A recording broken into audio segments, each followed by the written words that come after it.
Welcome to the Town of the Rain in the Heavens, the 5th broadcast. I'm your host, Keith, and Tony. Tony, say hello, please. Hello, everyone. All right. What we're going to be talking about tonight is something that affects everyone, no matter what status you are, whether a resident alien, quasi-U.S. citizen, citizen of the United States, whatever, okay? We've found a deep problem in the transportation of the country itself, of the United States of America, transportation category or classification. There are a lot of people that do not like to have driver's licenses, and I know why they don't. And basically, a lot of the main reason is they don't like being monetized. They don't like that. It feels wrong. Something's wrong when they're being pulled over. Something's wrong when when it's going on. The problem that they're having is the wrong argument. The right to travel is the main argument they have, and that's not the right argument at all. Actually, a driver's license has nothing to do with the right to travel. Is how the right to travel is being portrayed. I don't have to have a driver's license because I have the right to travel. Okay, most rights to travel in the country would come through a national ID card. If you had an oath and affirmation of the country, you would be you would have the right to travel and those types of things. However, since the United States loves to lie to a bunch of people and tell them that they count and tell them that their vote counts and all that, let's use it. Might as well. The Human Rights Tribunal is dismissing basically every ticket you can imagine, and there's a really, really good reason why they're doing it, and we're going to show you why. So, please listen carefully. Please listen to this tape over and over if you don't get it the first time. A lot of times when you're listening to things like this, your mind will wander. Don't let it. And listen carefully. All right, the subject matter of any traffic case is very, very simple. The subject matter is about possession and control of certain property rights. Now, this is your driver's license and you're traveling down the highway or using the public roads. About the possession and control of certain property rights. Specifically, this case references intangible property rights. Now, this is a case, when I say this case references, this particular case was used in the state of Colorado, and the case completely disappeared.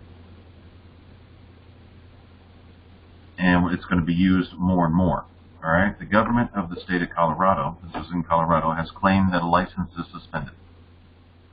This particular license deals with the intangible property rights of the defendant. Okay, intangible property is fairly simple. Property would be anything on your desk. That's your property.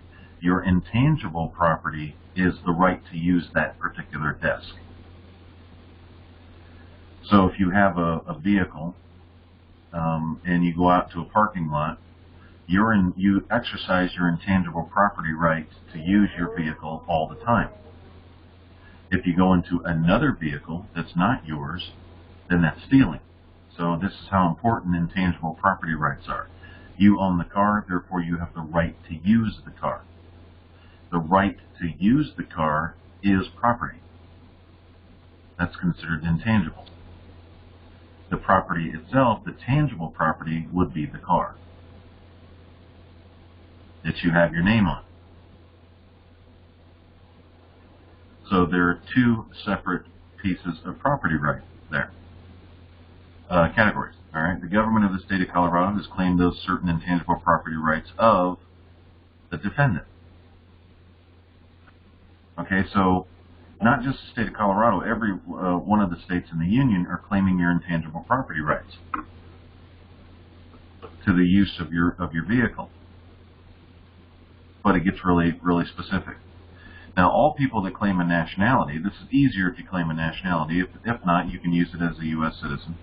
Under Article 15 of the Universal Declaration of Human Rights, has also claimed all intangible property rights which were accepted and acknowledged by the government of the United States of America. Once again, this is one of our cases.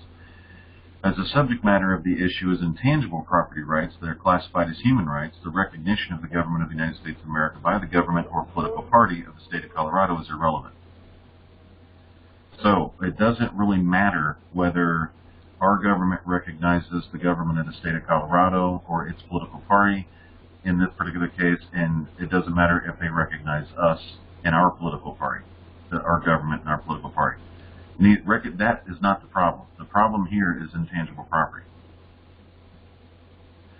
Okay, now, the government of the state of Colorado, and what they do is the recognition by the government of the state of Colorado of intangible property rights. Now, what I'm reading from is the case. You can find this case under Paul Brouillard under generalpostmastercouncil.com. Generalpostmastercouncil.com. You can find this case. It's in the court jackets. Paul Brouillard should have his PDF up there. Now, it'd be street, road, freeway, or highway. This is under revised statutes, Colorado revised statutes, means the entire right-of-way between boundary lines of any such public ways when any part thereof is open to the use of the public, as a matter of right, for the purpose of motor vehicle travel. Okay, so now the government of the state of Colorado did recognize that intangible property right to the use of the public highways, roads, freeways, streets, whatever, as a matter of right for the purpose of motor vehicle travel. A right is intangible property. Okay, the definition widely recognized by the states of the Union is enforced by unions in full faith and credit clause. Highway, then they have the definition there. Now, people are going to listen to this program and say, you guys are a bunch of patriots and all this. Don't worry about that. Okay? This is going to go in a completely separate direction than you ever imagined. It says recognition by international law and the law of nations. This is also supported by Article 13.1 of the Universal Declaration of Human Rights, which declares everyone has the right to freedom of movement within the borders of each state. That's an intangible property right. Further evidence of the claim by the government of the state of Colorado. Now, however, the government of the state of Colorado includes the word privilege within its codes and definitions to guard against the potential for any erroneous deprivation of the driving privilege by providing an opportunity for a full hearing. So what they're saying is that you give up your rights and we'll give you, we're going to guard against any potential erroneous deprivation of a driving privilege. We're going to guard against that. So you go and get our driver's license, and we're going to give this to you in return.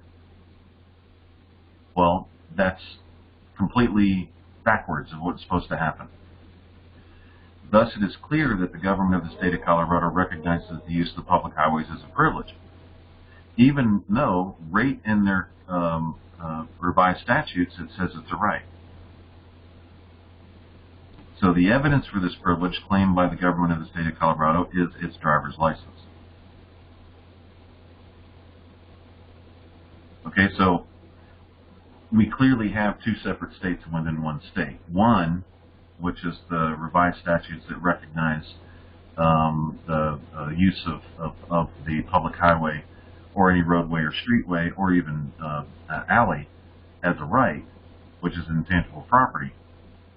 And they say, no, it's a privilege. No, a little bit backwards there. The government of the state of Colorado does claim to maintain the public highways through its Colorado Department of Transportation. This is a noble, responsible, and valuable service to the public. So we're not saying that the state of Colorado completely sucks. And we're not saying that their Department of Transportation is wrong or is a crappy situation or just a crappy organization. What we're saying is that they are missing a very valuable asset that can be used as a bond instead of people having to get insurance.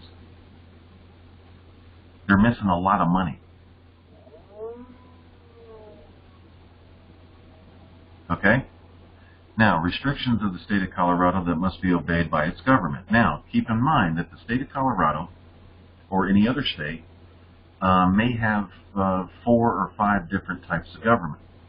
A government is separate from the state itself. A lot of people don't know that. The state of Colorado can have a communist form of government. It can have a oligarchy. It can have a monarchy. It can have any type of government that it chooses, or any form of government that it chooses. A republic, it can have that too. But the state of Colorado itself has a constitution that does not necessarily specify what type of government it has to have.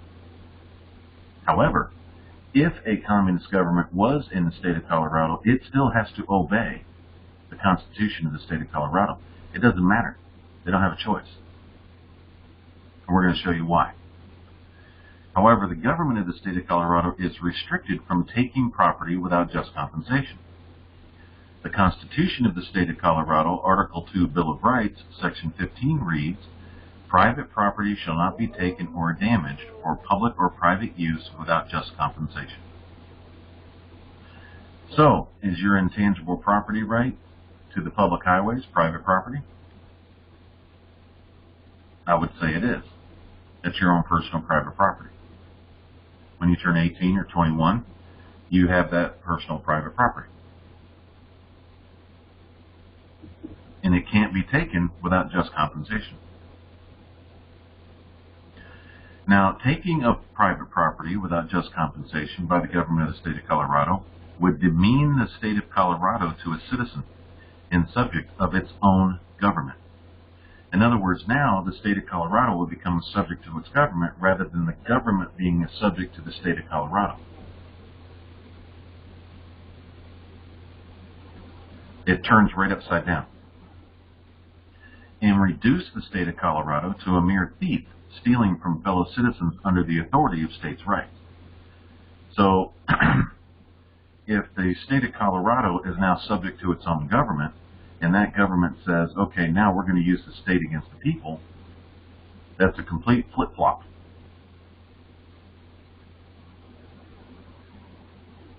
Can't do that. All right, the government of the state of Colorado claims a privilege against the defendant. However, there is no evidence in existence that just compensation was tendered to the defendant from the government of the state of Colorado. Nor is there any evidence that the transaction took place by and between the government of the state of Colorado and the defendant for the purchase of intangible property of the defendant by the government of the state of Colorado. So ask yourself this, guys. When you walked into the DMV, did they give you a form that says, I hereby grant my intangible property to the use of the public highways to, for example, the Colorado Department of Transportation? Did you see that, Tony? That form? Never saw it. I didn't see that form either. I don't think anybody else has seen that form. There's supposed to be a form there. Yep. You are supposed to grant your intangible property right to any Department of Transportation before they can issue a license. And we're going to show you why.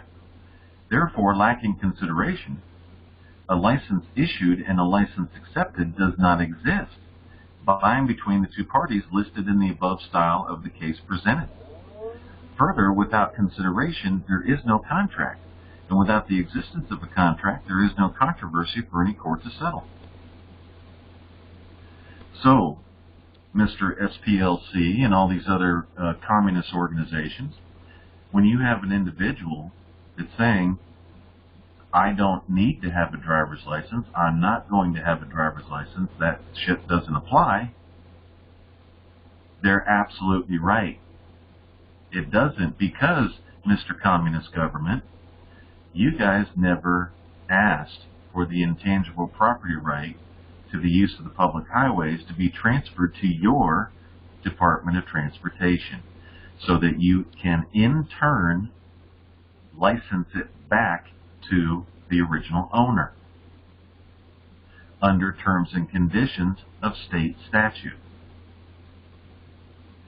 So what you geniuses did is you turned around and said, just tell them it's a privilege, just tell them it's a privilege so we can grab their money. Does anyone have any idea how much money has been stolen from people? How many damages and how much damage is caused when you put an individual in a prison for 6 months for not having a driver's license? At this point, that amount is unimaginable. It's twice the national debt plus state debt in damages alone. That's what you geniuses did. You caused more liability for yourselves than you can ever imagine. And I'll tell you, I'm going to read this again because people are going to hear what I'm saying and then they go, oh, say that again. All right, therefore, lacking consideration. In other words, you did not grant your intangible property right to the DMV. If you didn't, then the DMV doesn't have it, and they can't accept it without just compensation.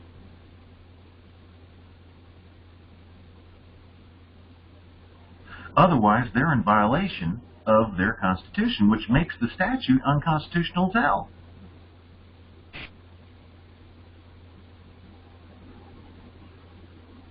Because now the state of Colorado becomes a weapon against the people under transportation. A license issued and a license accepted does not exist. How can you, okay guys, think of it this way. You guys, most of you use Microsoft Windows. When Microsoft Windows gives you the property, or whatever, or they're going to give you property, what they do is they license it. You have to accept the license. That's right. Property has to be exchanged. So what they're going to do is actually reverse. What they do is they give you you have the product, and they say, oh, by the way, since you've already done all this, do you have a product code? And you go, oh yeah, I bought the program, I've got the product code. So you put the product code in. They go, okay, now you're licensed. You have property exchanged. They're giving you intangible property. They're licensing their intangible property to you to use Windows. It's not yours, you're licensed to use it, even though you bought it. You just bought the intangible property to it. The right to use it. The right to use it. That's all you did.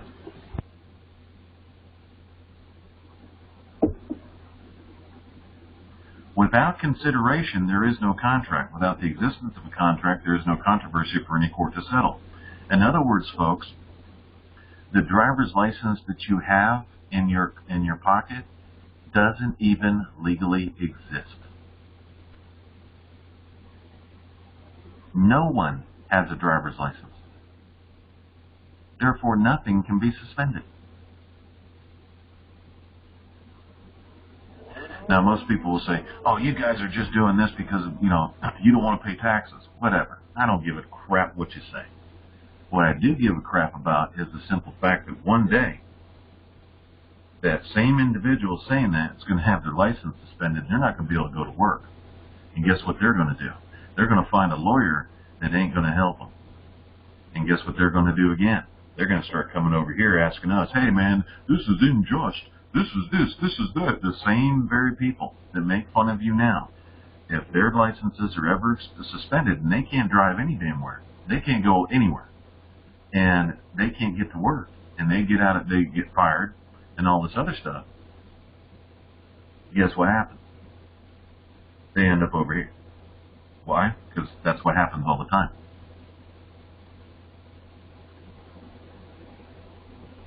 They start going to the alternative, they call it.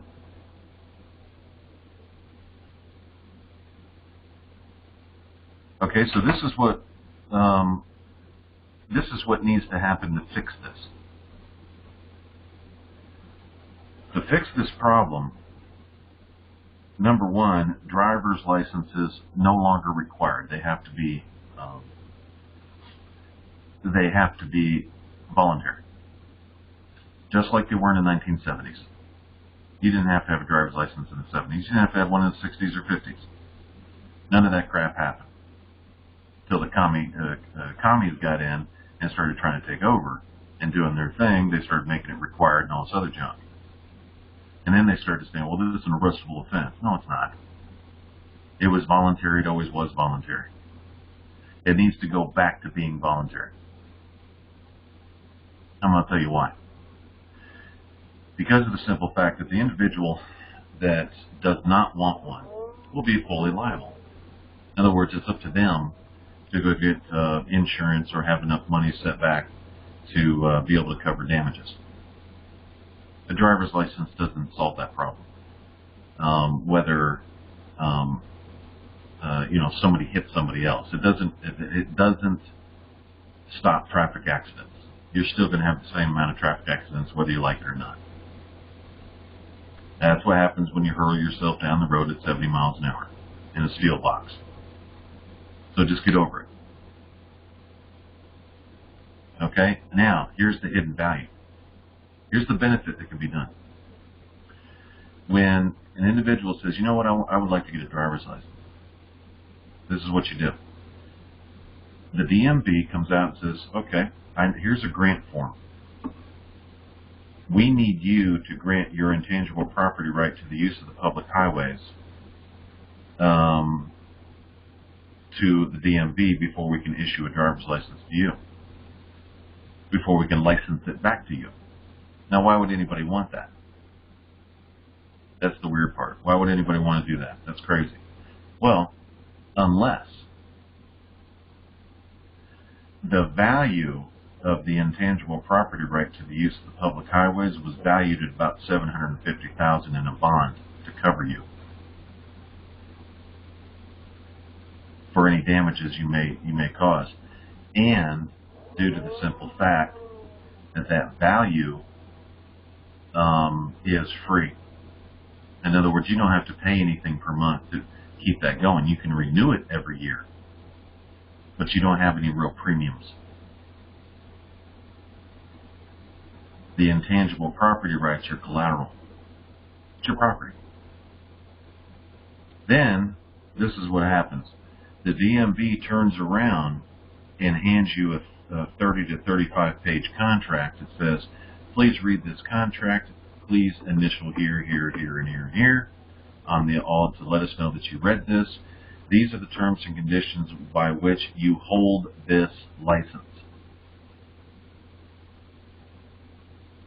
Now that you've granted your intangible property to us, we're going to license it back to you at limited liability. And, by the way, once you sign this, here's your $750,000 bond that is only usable in case of an accident and all that. And it goes towards your hospital bills and whatever else. It does what it does. It goes towards whatever needs to be covered. That is what they call a human rights compliant driver's license. The government of the United States of America has already done that. How many have we issued? At least 30 to 35? Yep. Sounds about right. And we were talking to people, Tony, that vowed they would never get a driver's license again.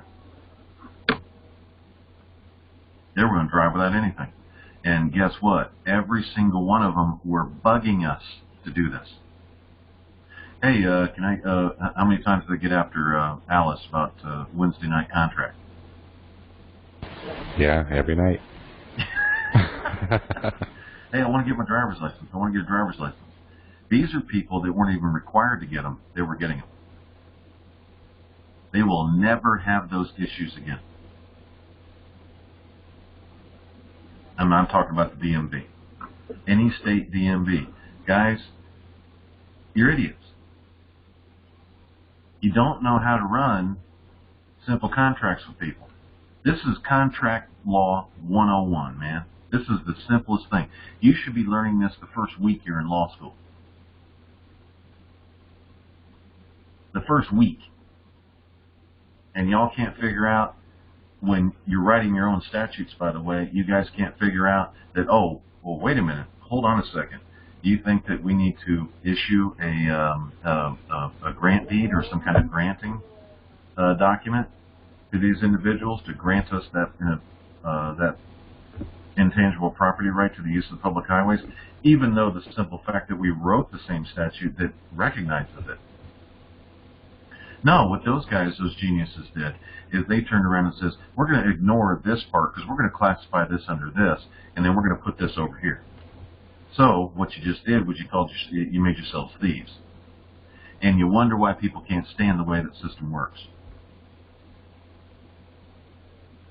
Because all you guys were seeing were dollar signs. You didn't care where the dollar signs or where the dollars were coming from. What you cared about was, I'm going to get a piece of this ticket so I can go to Cancun and I can go do this and I can go do that and I can go take trips. And, oh, by the way, we can go ahead and entice the officers that write these tickets with what they call training points, credits. And they can cash those training credits in for trips and cruises and all that kind of stuff. What you guys decided to do was write it as a parasitic state that lives off of people, instead of turning around and making it a benefit to people, of which you would never have a driver's license issue again if people knew they were covered, because there is value there whether you like it or not, and you miss all that value. What you did was you ran over, oh, we need funding, we need to borrow more credit to throw everybody in more debt and raise the interest rate. We need to do all that. So your interest was not the people, it was the bankers that were giving you guys nice cars.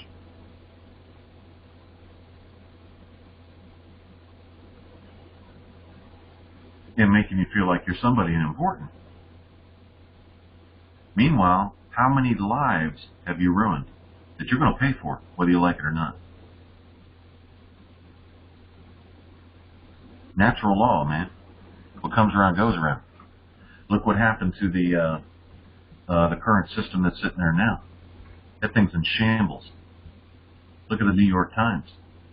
Its word isn't worth a crap. Obama's brother was coming out saying, New York Times, boycott them. CNN, boycott them. Your time is over and it's up. Now, how much you got to pay? Because of all the people just on traffic alone that you ripped off, all those tickets you owe back. Because you accepted property without just compensation. And you can't turn this around to say, oh, those people came in and it was they came in voluntarily. They did not go in there voluntarily because they knew that one of you jokers would go in there and throw their butts in jail and harass the crap out of them until they got one, until they volunteered to give it to you. And that's volunteered in quotations. You told them they would go to jail if they didn't. That's not volunteering. That's stealing.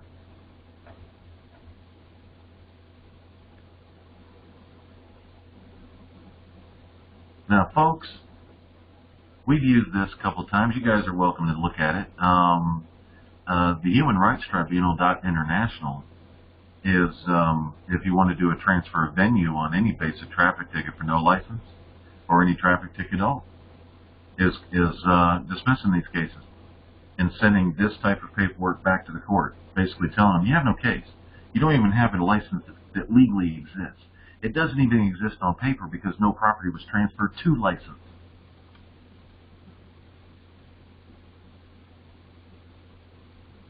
Which means your identification as with a driver's license does not exist. And since that doesn't exist, you really don't even have a legal ID. In reality. Now, we can go into fiction and say, well, they accept it. Okay. Let's live in that fictional world for a while. How's that living in fiction, Tony? Had a whole lot of fun. Nope, pure fiction. So, folks, if that makes you guys feel a lot better, I'm going to be glad. I'm sure Tony will be glad. Yep. That is what is wrong. And that's that sick, puking feeling you get when you get pulled over. That's what that feels like. That's why. Because that is when the theft takes place. You can go get the card. Not a big deal. You can go get the driver's license. Not a big deal. It's when you get pulled over and that ticket is given to you. Once that ticket has been transferred, now that crime has been monetized. Now you have the consideration of theft. That creates the theft. And that's why you want to puke when it happens to you. It even happens at the point where you're just driving around and you just have to see a police car and you start getting that feeling because you know that you're about to get robbed. Screwed, yeah. Yeah, bent over. The whole thing. You know that's what's going to happen. And nobody, man, and I'm telling you, if the police stop doing this, if the unions stop doing this, guess what, guys? People will feel a lot better about police officers when they start doing it right. When the states start doing it right. Just because you have a treaty, which the Convention on Road Traffic doesn't give you the right to go steal stuff.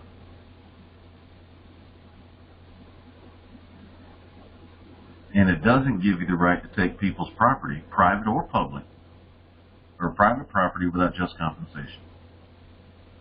Those governments within the state have to obey their constitution. That's the bottom line. Obey means doing exactly what it says. No opinions. No, well, maybe we can reclassify it this way. Or we can get around it that... No, that's not how it works.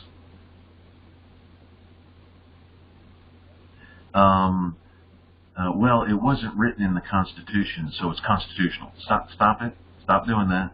That's not the way you do it. Because sometimes, people just don't need you. And that's okay. That's all right. Sometimes people can handle things on their own, believe it or not. They're big boys and girls. They were kind of born around the same time you were. And if you can handle it, how come they can't?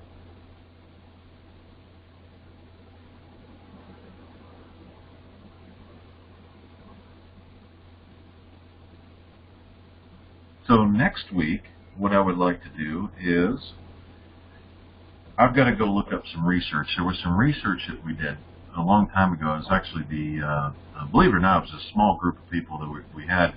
The Pentagon actually asked us to do the research and said, we said, can you prove, and I don't work for the Pentagon, it was just a thing. I don't even know how that happened. But can you prove that that the Ten Commandments were taken down by India? It took a day and a half, and we found it. We wrote up a whole report, and guess what happened? The Ten Commandments never went back up on the courthouse walls. It never went back up. There was a chief justice down there, a justice down in I think it was Alabama or Mississippi, that was fired from his job for raising hell about it. And what they did was they took the evidence off of the internet that we found, but never put the Ten Commandments back up. So what they wanted us to do was go around, and they used us basically. We never got paid for it. It was just small groups, like 3 or 4 people. They used us to do it, and then turn around and hide all the evidence. So we do have the evidence of India. It was literally India that removed the Ten Commandments from all public courthouses, all the public courthouse walls, the whole thing. It was the first and only treasonous act by the U.S. Supreme Court.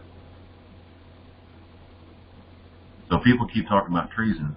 They don't really understand the significance of treason and where it comes from.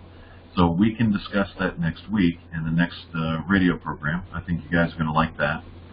And you will be able to literally put a very good treason case together if you ever wanted to. With your own groups, your own committees, your own little councils and things like that. Little groups of people, 3 and 4. Not little councils as in our council is bigger than yours and blah, blah, blah. That's not what I meant. I meant by the number of people. So we wanted to get that across. Did you listen to, just before we get off here, you listened to the Alex Jones thing, right? Yes. Okay, and did he say it was the same group of people? That's what it sounded like to me. Yeah, it was the same group of people. He says the people that elected Trump are not racist. That's what he said. Yeah. He says the same group of people elected Obama. I'm pretty sure it's what he said. I'll have to go back and listen to it again. Yeah, and he said it pretty matter of fact. Yeah. He was kind of spilling the beans there on that it's only a certain group of people that elect a president. So anyway, no big deal. Do you have anything else that you need to add, Tony, that we forgot? Nope, you got it all. And like you said, next topic that's going to be very interesting as well. Right. It was the first act of literal treason to a country, and we'll show you. It goes into the law of the land and all that, what that actually means. A lot of people don't understand what that means, but we'll get into all that. So thank you for tuning in to our little program here. It's just a Town of the Rain of the Heavens broadcast, and we'll see you next week. Good night, everyone.